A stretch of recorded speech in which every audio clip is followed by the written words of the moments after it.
While planning a solar PV rooftop system, inter-row spacing should always be decided correctly. Inadequate spacing between the two rows of a solar PV module may lead to project underperformance. Hi, welcome to SolarTech Sarthi. In this video, we'll discuss on how to determine the module inter-row spacing for a flat roof solar PV system. Inter-row shadow. As you can see in this picture, the first row is creating the shadow over the other row.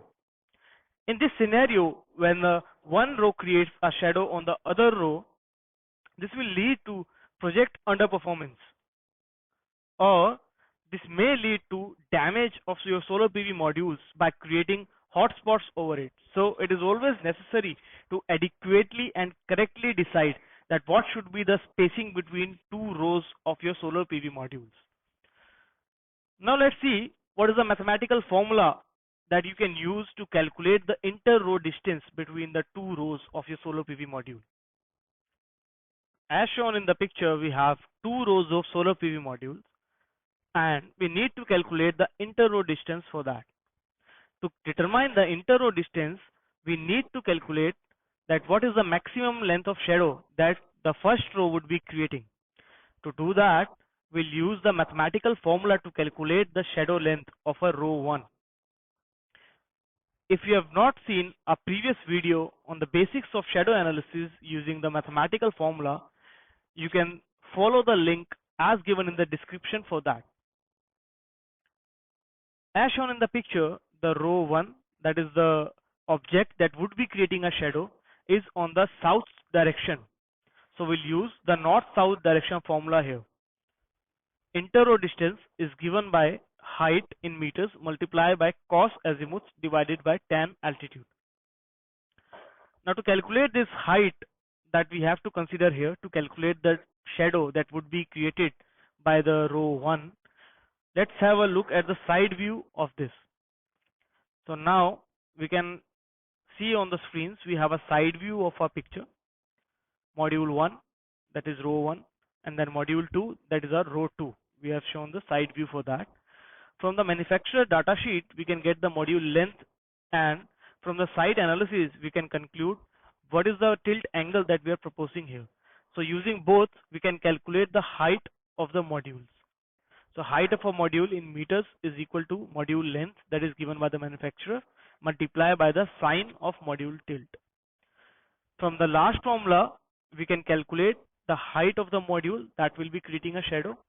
By putting this height into the first formula, we can calculate the inter-row distance. Now let's have a look at one example for this.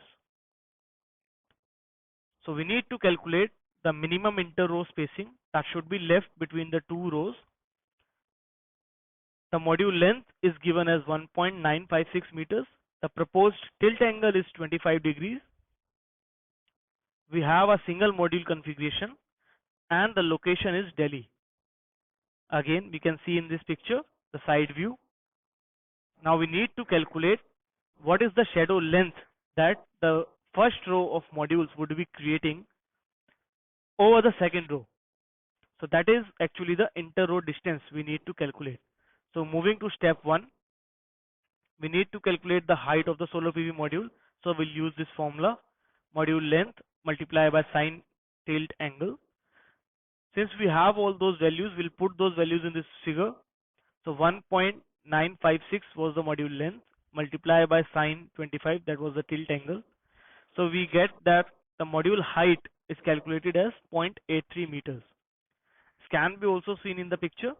1.956 meter was the original length of the module. When the module is kept at a 25-degree tilt angle from the horizontal or the flat roof, the height of the module from the backside is 0.83 meters. Now this is the height that would be creating a shadow over the second row.